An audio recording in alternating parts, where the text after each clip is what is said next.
G'day guys, how's it going? Welcome back to the Time Bomb channel. I hope all is good in your part of the world, and today we have something completely different. Regulars to the channel may have seen a few comments in the comment section from Big Ed over at Mr. E's Watch Reviews, and the watch that we have in for the discussion today is actually from Ed, and let me just zoom in a little bit more there. Yeah, so as I was saying, so this is this particular watch then has been created. It is, of course, the bespoke version, which Ed has used, and I'll pop up a little close up so you can just see it slightly better at the top there. The automatic's gone to sleep as well. Let's wake him up. The Whoop Azz Racing branding. So this is where Big Ed does some of that crazy Mazda racing. Again, I'm sure if you follow his channel, you'll be able to see a little bit more about that. And I don't know about you guys, but I've never owned a personalized or bespoke watch before. And there are only 11 watches in the world that look like this particular one. How exclusive is that, baby? So just while I'm going to do some peeling here, which come obviously brand new, straight off the production line. It's probably also, if you can hear me above the plastics, probably the most traveled watch in the world also, being as it got sent from China to Ed in the States, and then Ed sent it to me, and then the British Postal Service were having one of those days. They lost it.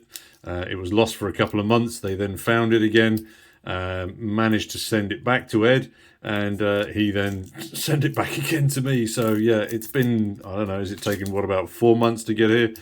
No comment at all there. You just see there's a couple on the side there as well. Just get my fingernail underneath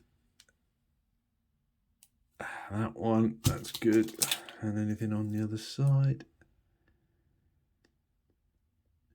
Yeah, welcome to the manicure show, guys. Just while I try and get my finger under there. Yeah, there we go. There was just one on the side there. I couldn't get my fingernail underneath.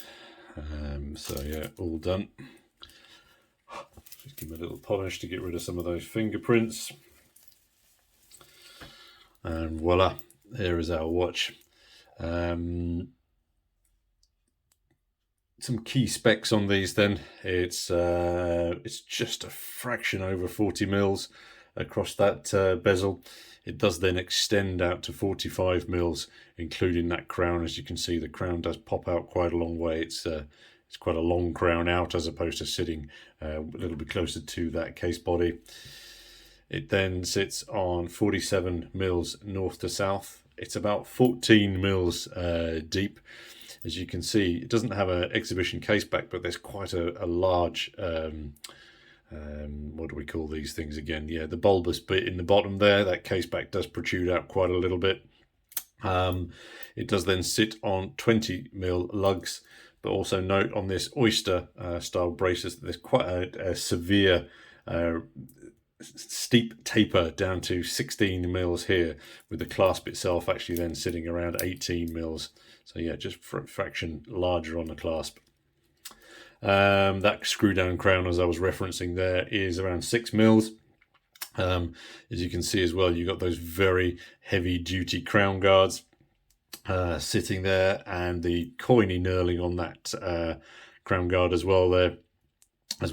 It's a little bit fiddly for my sausage fingers, but I guess most people won't have an issue. I mean, it does sit very well within those crown guards again, so it's very well protected. Also, talking about this crown and everything, it is linked, of course, and it has a very solid link as well to that PT 5000 movement. And sorry, I'm just looking around the other side of the camera there just to see if I can get the quick set date. Yeah, there we go. Works absolutely fine. Went up as well nicely, and then there's just a little bit. Yeah, there you can re-engage nicely there. A lot has been written and commented on that PT 5000 movement. Yes, of course, it's a Chinese clone of an ETA, but it seems that they've hit on something big with that movement, as most watch nutters just seem to rave about its accuracy. And I think they also then mentioned that the only downside being that it's nigh on impossible to source spare parts outside of China. So do bear that in mind if that's something that you were considering. I'll just knock the bezel off there, but it's 120 click. Sounds like that. Very, very easy on the ears. Let me just pop him back up to the 12. It is, of course, then, as I say, 120 click. It is, I can't see through the camera. Let's try that again. There we go.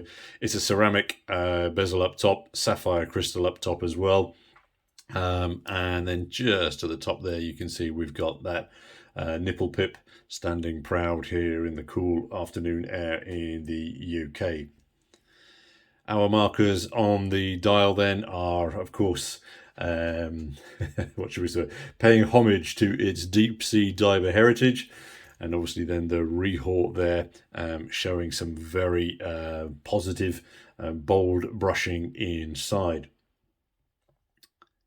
Yeah, hands as well, as I say there. Yeah, very standard hands that you would expect to see on its more expensive cousin.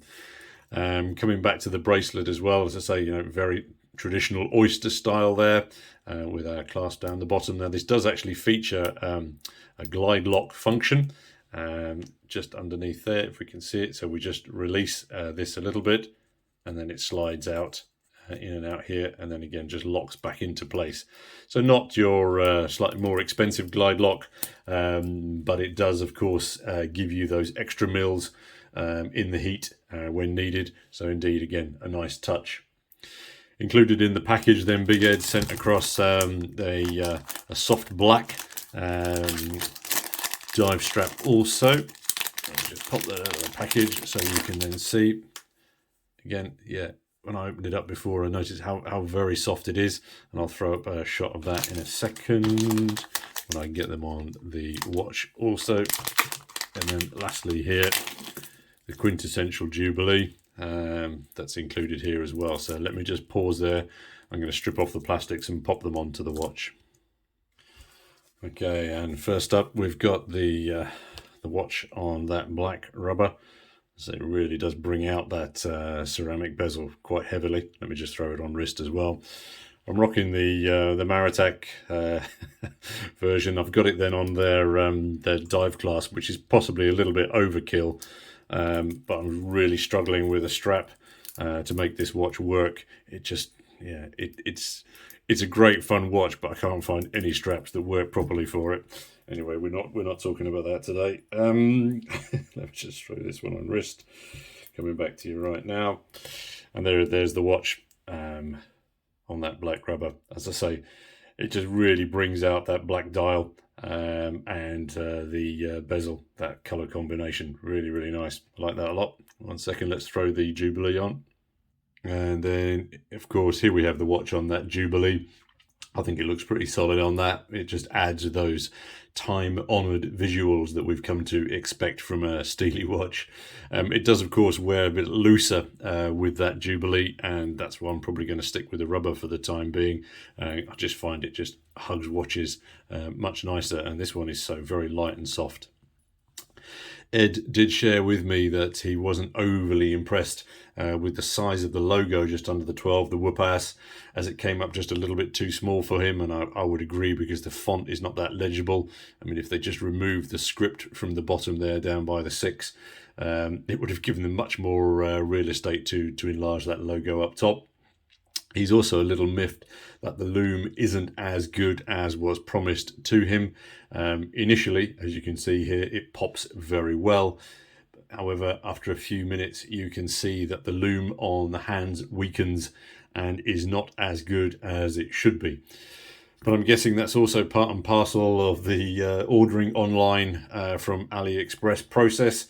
And obviously then you're not able to get to the factory and check things out in person before committing. Slightly frustrating. But yeah, I would also please ask that you head over to Ed's channel, say that I've sent you, hit his subscribe button please. Big Ed takes the award for being a no-nonsense, straight-talking gentleman. And that kind of reminds me of an expression that I think is from the Spanish about time being a gentleman. Or was it time being gentlemanly or something similar? Anyway, there's a good name for a watch channel in there somewhere. I cannot thank Big Ed enough for this watch, because there's one thing about watches that gets me, and that's always gets me, and that's the backstory. Because it can really make a watch so much more than it is, and consequently I'm going to wear this one with huge dollops of pride. Let us know your thoughts, guys, please, on personalized watches, and if you've ever created one yourselves, and what successes and failures have you had with it. Maybe when we hit 10,000 subscribers here on the Time Bomb channel, I'll create the Bombardier brand. Anyway, enough of that nonsense. Thanks as always for your time and for your view. And of course, we'll see you all in the next vid. Cheers, guys.